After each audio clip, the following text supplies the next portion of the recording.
जैसे किसी ने लाइसेंस बनवा रखा है, ड्राइविंग लाइसेंस यानी गाड़ी चालक का लाइसेंस बनवा रखा है, सर्टिफिकेट।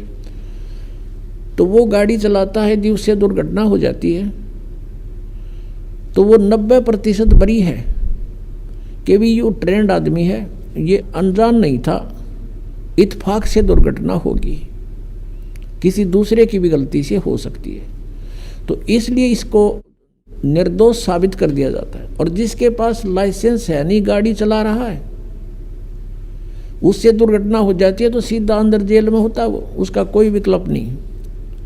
उससे कोई मृत्यु हो जा गाड़ी के नीचे, उसका कोई विकल्प नहीं बचा होगा। तो ऐसे जो बगैर गुरु के यानी लाइसेंस बनवाए अधिकारी के बिना अधिकारी होते हैं, ये सभी नहीं होते।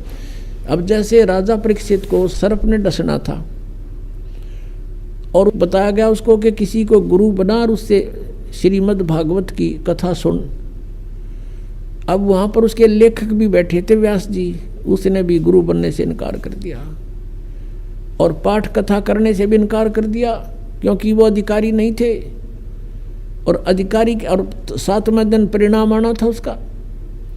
इसलिए सब पीछे को खिसक गए कि नहीं, हम गुरु पद योग्य नहीं है। तो कहाँ से? स्वर्ग से। और सुखदेव जी को बुलाया गया, वहाँ राजा परीक्षित ने उनको गुरु बनाया और फिर उन्हें 7 दिन कथा सुनाई। तो अनधिकारी से लिए हुए नाम से भी आपको कोई राहत नहीं मिलेगी, अधिकारी से लिए हुए नाम से भी आपको राहत मिल सकती है कि इच्छा कर मारे नहीं, बिन इच्छा मर जा। लेकिन आपके संचित कर्म बहुत होते हैं।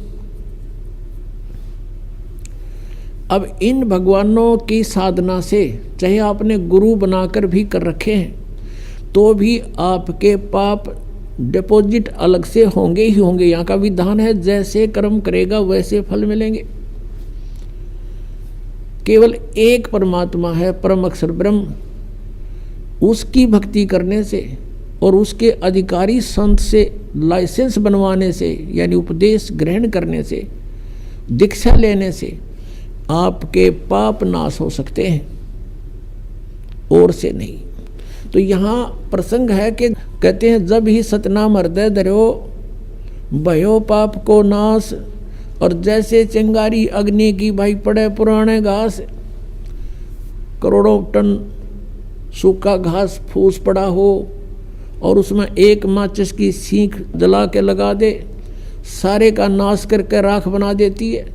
और चलती हवा उसको इधर उधर, आंधी तूफान उसको उठाकर फेंक देता कहीं का कहीं, वो अक्षेत्र क्लियर भी हो जाता है।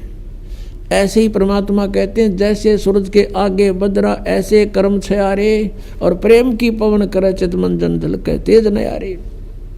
प्रेम की पवन चलेगी जब परमात्मा के मंत्र के साथ, वो तो फूंक देगा और फिर प्रेम की पवन और करे चित मंजन, भगवान में एक प्यार जागृत होगा, आंखों से आंसू चलेंगे।